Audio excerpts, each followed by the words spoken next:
What's up, Falcon Nation? Voice of the Friends University Falcons, Pat Strathman, here with another Friends University Coaches Show.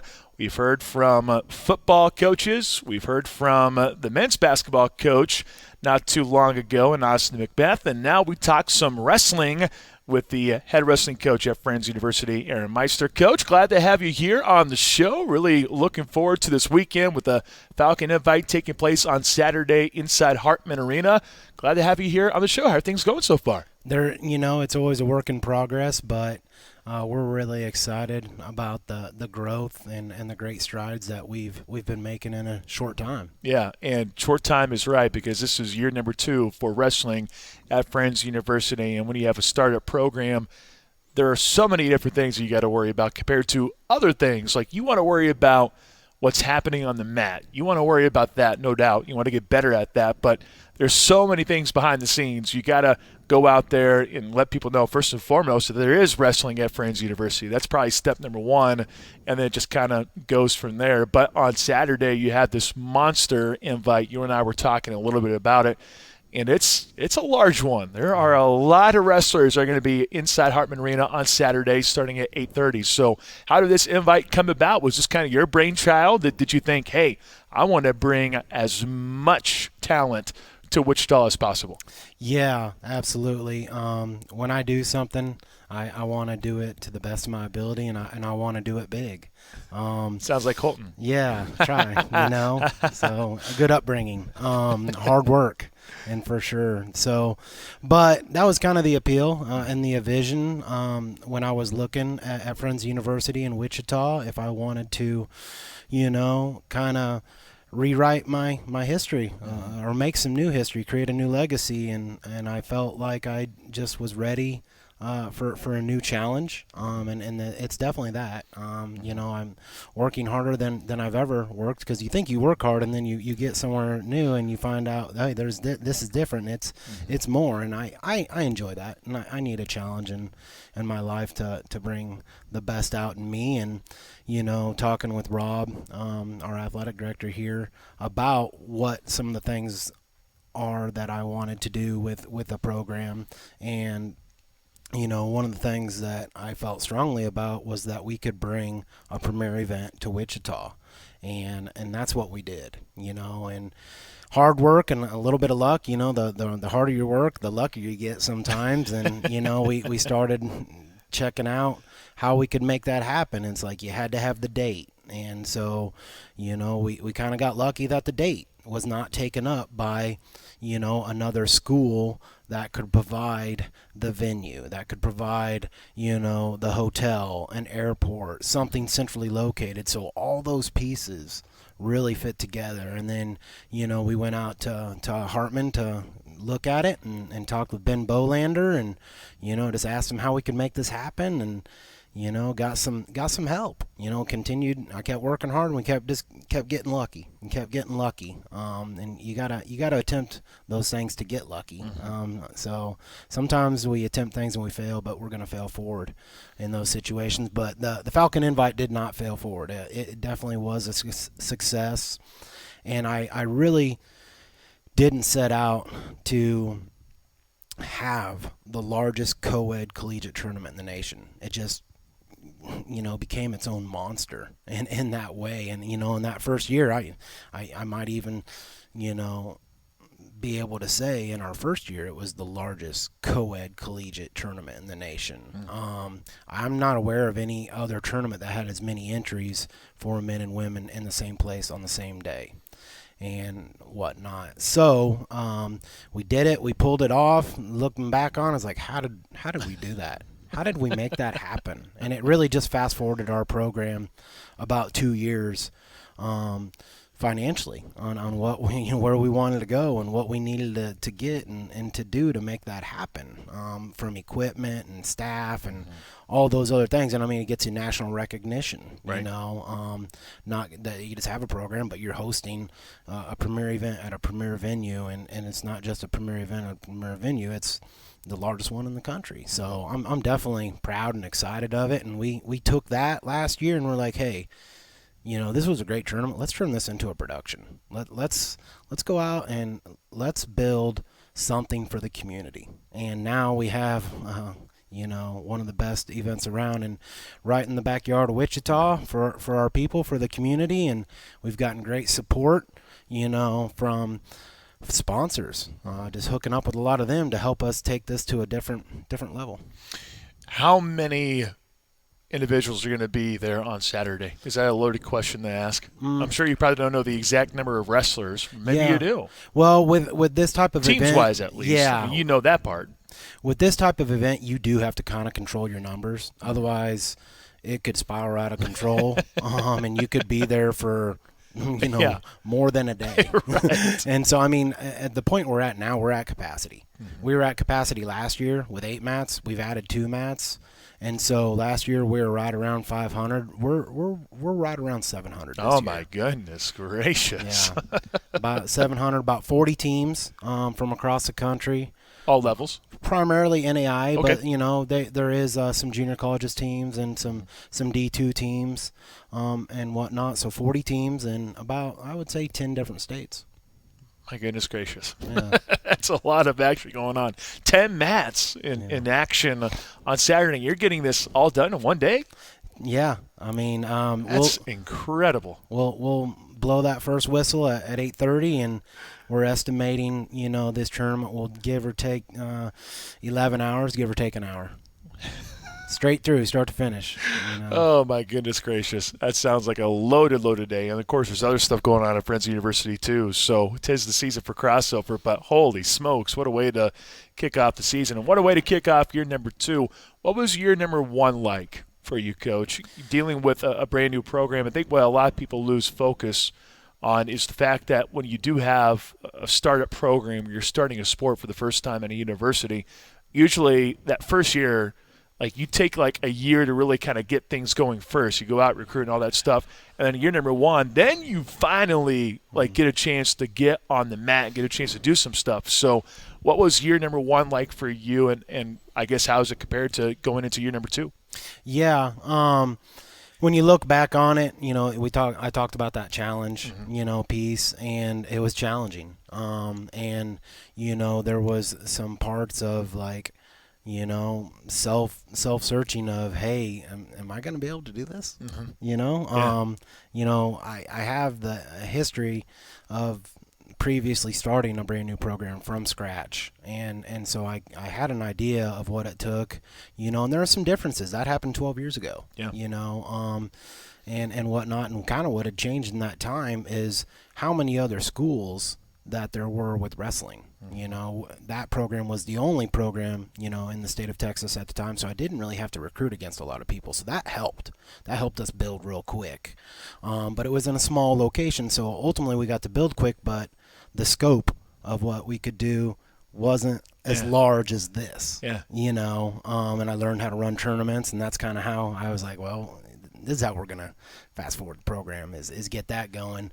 But coming here, and so, I was really focused on building a brand, building a culture, having standards, expectations, and, holding people accountable to them. And so that's the challenge. It's not all practices and, glorified moments of success. There's a lot of teachable moments and mentoring, in that first year, and even now, a lot of it still. But we've grown a lot, and now it's satisfying for me as a coach to be able to go to practice, and have a great practice and see them doing the stuff that we work on. And then, hopefully here soon, getting out in competition and seeing that translate to competition. Absolutely. Well, men's wrestling, I think a lot of people are familiar with that, but I think what's incredible is how fast women's wrestling is growing here in the state of Kansas alone, but just across the nation. It's becoming a huge thing. And I just think it's just so awesome, the fact – I know there's a lot of stuff you got to worry about now. Not only do you have to worry about the men, now you got to worry about the women. But the fact that Friends University has a women's wrestling program, to me, is just the coolest thing. Your thoughts on women's wrestling and how much it's grown in just the last 3 years? I feel like it's just been incredible. Yeah. I think it would even be bigger if we didn't have COVID for one of those years. Good call. And I got my first taste of, like, women's wrestling when I was a young, person in Holton, and we had a couple female wrestlers. One of them lives right up in Valley Center, and so forth. And I still know them well to this day. But they were just girls by themselves on guys' teams, and were very competitive. And so I got 13 years ago to see the team aspect of it and where it's come from then until now. It's the fastest growing sport in the world. And it's helping grow the sport. It's opening the sport to so many people that would not be exposed to it through, females. Right. And which is awesome. And Sure. it's empowering people and, kind of saved our sport. They almost dropped wrestling in the Olympics several years ago.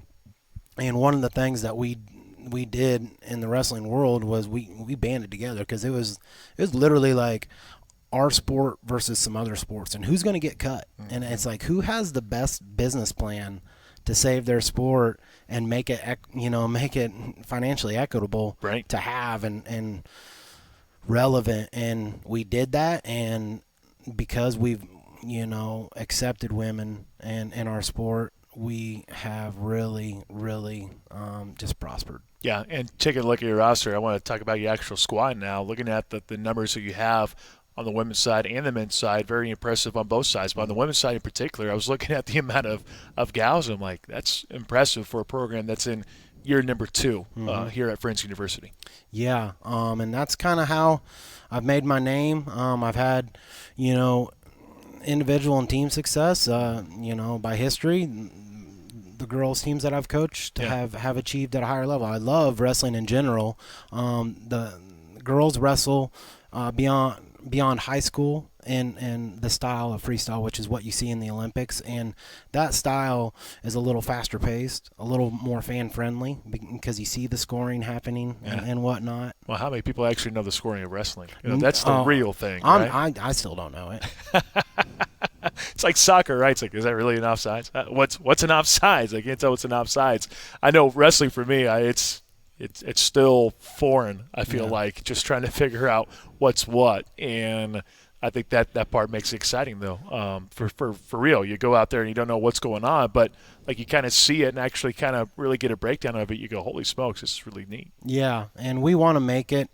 We might be misunderstood or unknown, but the one thing we can do is make it exciting. Right, absolutely. And there's nothing better than that. I mean, making a product exciting, it's what it's all about. So women's side of things, I'm going to give you the open floor. Who are some of the names that you're looking at for this year, and who has you excited, that type of stuff?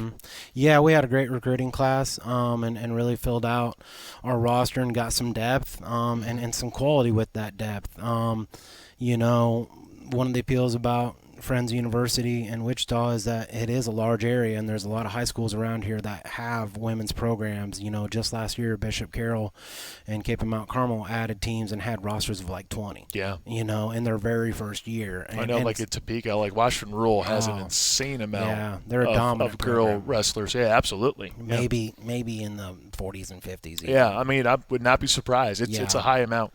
And so, locally, Wichita North, we got Emily J. Sinalish. That's a really hard name to say, so I usually just call her MJ. Yeah. And she was a state qualifier for Wichita North, which was, and she's going to be wrestling the 191-pound weight class for us.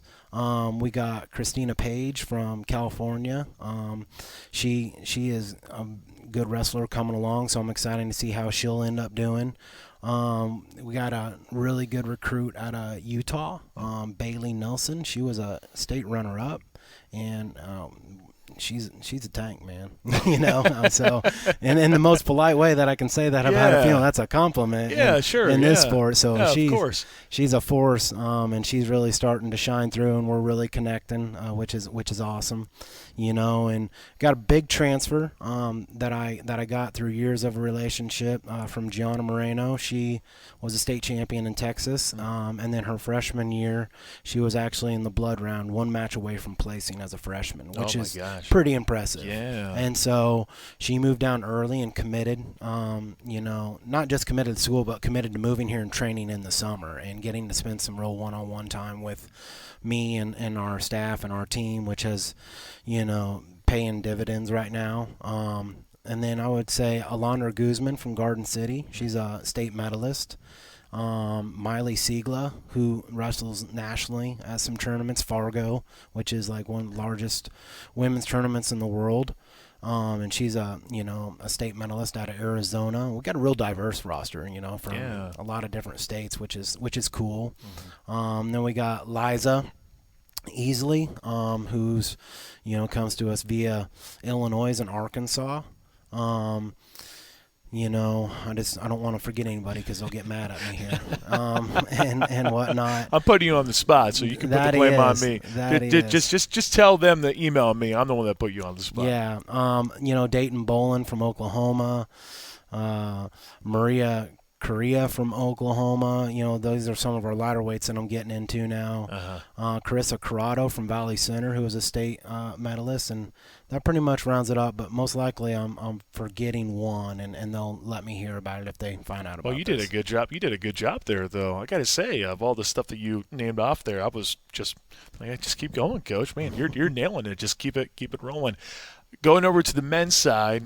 Now we'll really challenge you on the men's side because I know there are a lot of names when I pull up the roster. I'm like, whoa, look at the amount of guys that are here, which is really exciting that you have that many guys that are going to stick around. And really, when you take a look at it, here in the state of Kansas, wrestler-wise, I feel like there are a lot of kids that want to go on to do better things, but at the end of the day, the opportunities might not be there. But here at Friends University in the backyard, like you have a Goddard program that's just been dominant, 8 straight state championships now. Yeah. So you have some of these local programs that have been doing this for years, have been so dominant, but they can't just go to the next level because there's not a lot of opportunities in the state of Kansas. A lot of these kids want to stick around, and here they are sticking around at Friends University. So your thoughts on the men's roster and I guess your guys that you think are going to be big-time contributors here for this season. Yeah, it's definitely grown, not just in size, but in experience and maturity, which is nice because last year, on the men's and women's side,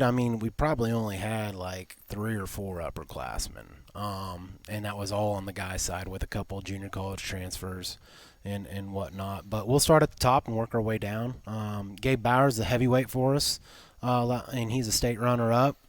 He got a lot of good matches in this year, and we're looking for him to jump up to that next level for us. At 197, we got Gustavo Renteria from El Paso and Damian Hill in there. They kind of been battling back and forth, and Damian got a lot of good time for us last year as a freshman. And so he'll kind of split weights in the beginning of the year, 84 and 97, and kind of wrestle where we need him, and I suppose go down at the end of the year. Then we got a real workhorse from Michigan, Jason Bowers. So we got 2 different Bowers. So I have to you got to say Bowers. Yeah, exactly. So you get those big same Rockies. spelling. Same spelling. Yeah, same spelling. Oh so man, I got a Gabe and a Jacob. All right, excuse me, Jason Bowers. Yeah. But he's from Pawpaw, Michigan, so they call him Pawpaw. Which is I never knew there was a Pawpaw before I recruited him. Coolest hometown name I think I've seen here at Friends University. Yeah. I love it. And so the kids, that's how it's Pawpaw, and then it's the other Bowers. And so he's a tank, and he works hard. So we're excited to see what he's gonna do. And then you get at 74. We got one of our JUCO transfer returns, Brandon Berger, who stayed all summer and trained, and then from Derby, has a great wrestling program, Trayton Rutcher, who got a lot of matches in for us. 65, we got Jacob Wallace from Idaho. 57, I'm drawing. We got Jaime Mitchell from my alma mater, Labette Community College. So he trained. So that's nice to pick up that JUCO transfer and have some leadership there at a weight that we may have had a freshman at. 49s, Gunnar Henderson from Washington's looking pretty good. He won his challenge matches, and then getting down. Into the 41s, I'm trying to think of who we got. I just, off the top of my head, I can't remember. Maybe I'll come back to it. 133 JR from Riley County. He's a state medalist here in Kansas. along with Cody Mraz from Wichita North, and then getting down to 125. We got Gabe Eads, who's a JUCO guy from Labette, which I like. 141 is Austin Zarian. I can't forget about him from Wichita Northwest via Labette. Yeah. So yeah. that finally came back to me. So he's one of our guys, and then Gabe Eads at 25, and Isaiah Smith and Jacob Grayson. So I would say some of those people. It's kind of hard to name all 30 of them off the top of your head. Yeah. Well, you did a good job of that, Coach, on both sides. Thanks. Nicely done. Yeah. See, I can cheat because I have a pad right here, Right, but nothing. I mean, I could sit here and start listing off names where you could tell me, be like what? Okay, yeah, sure, yeah, no, really impressive. We can spend the next 18 hours probably going down the list and breaking down every single athlete that you have. So it seems like it's going to be very exciting year number 2. In terms of the growth of the KCAC, I want to get your thoughts on the growth of the KCAC when it comes to wrestling. Yeah, women's wrestling. They were the first conference in the NEI to sponsor the sport as a conference, which was cool. And then last year with Avila and Friends, both adding men's and women's programs, that really bolstered the KCAC. And Avila and Kansas City, they got a great location, and they're getting great wrestlers in that city. It's very similar to this situation here. Right. And Graham does a good job with his team and whatnot. But yeah, the KCAC's tough. Ottawa, they've been winning the conference championships, and they're nationally ranked.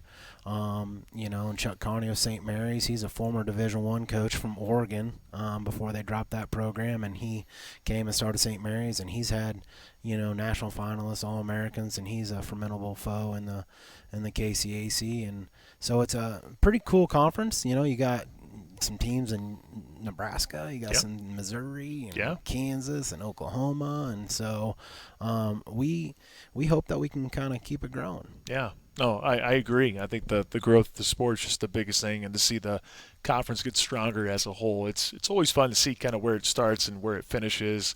I think you look at some other sports, and you're starting to see some national recognition from some of these other sports in the NEI. So hopefully we'll see that here before too long when it comes to wrestling.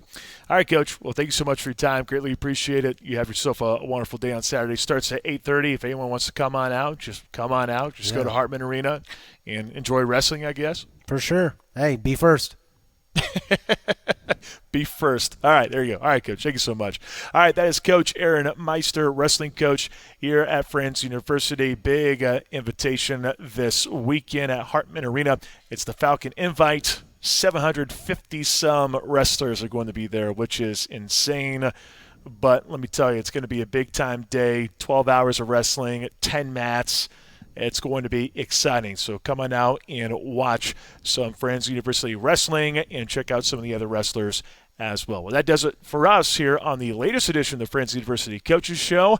Thank you so much for watching, and we'll see you again next time. Talons up.